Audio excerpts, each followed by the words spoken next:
టాలీవుడ్లో ఇప్పుడు సంక్రాంతి సినిమాల బజ్ పీక్స్లో ఉంది. వరుస ఈవెంట్లతో స్టార్ హీరోలు హడావిడి చేస్తున్నారు. మెగా ఫ్యామిలీ, నందమూరి ఫ్యామిలీ, అలాగే దగ్గుబాటి ఫ్యామిలీ సంక్రాంతి బరిలో నిలబడ్డాయి. దీంతో ఎవరిని విజయలక్ష్మి వరిస్తుంది అంటూ ఫ్యాన్స్ కూడా చాలా ఆశగా ఎదురుచూస్తున్నారు. ఇక ఈ సినిమాల విషయంలో రాష్ట్ర ప్రభుత్వాలు ఏ విధంగా సహకారం అందిస్తాయి అనే దానిపై కూడా క్లారిటీ రావాల్సి ఉంది.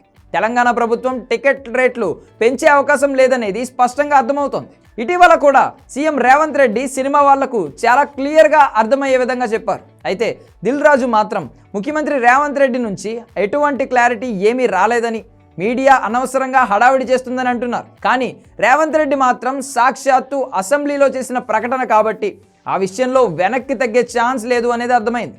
ఇక తాజాగా ఆంధ్రప్రదేశ్ ప్రభుత్వం మాత్రం గేమ్ చేంజర్ సినిమాకు గుడ్ న్యూస్ చెప్పింది.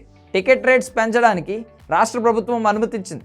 రాత్రి 1 గంట బెనిఫిట్ షో టికెట్ ధర 600 రూపాయలు. అలాగే జనవరి 10 నుంచి జనవరి 23 వరకు 5 షోస్కు టికెట్ రేట్లు పెంపుకు గ్రీన్ సిగ్నల్ ఇచ్చింది. మల్టీప్లెక్స్ టికెట్కు అదనంగా 175 రూపాయలు, సింగిల్ స్క్రీన్స్లో టికెట్కు అదనంగా 135 రూపాయలు పెంచుతూ జీవో జారీ చేసింది రాష్ట్ర ప్రభుత్వం. మెగా ఫ్యామిలీ సినిమా కాబట్టి రాష్ట్ర ప్రభుత్వం పెద్దగా ఈ విషయంలో పట్టించుకోలేదు అంటున్నాయి సినీ వర్గాలు. టికెట్ రేట్ అనుమతిస్తూనే బెనిఫిట్ షోలకు కూడా అనుమతిస్తున్నామని స్పష్టంగా చెప్పేసింది. ఇక అబ్బాయి కోసం బాబాయ్ తీసుకున్న నిర్ణయం మెగా ఫ్యాన్స్లో కొత్త జోష్ నింపుతోంది. అయితే పుష్ప సినిమా రేంజ్లో వర్స్ట్గా టికెట్ రేట్లను పెంచకుండా తక్కువగానే పెంచారు సినిమా మేకర్స్.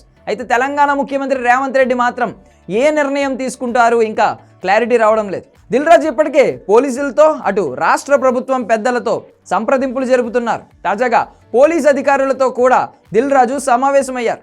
సినిమా రిలీజ్ రోజున భద్రత కల్పించే విషయంలో పోలీసులను ఇప్పటికే విజ్ఞప్తి చేశారు దిల్ రాజు.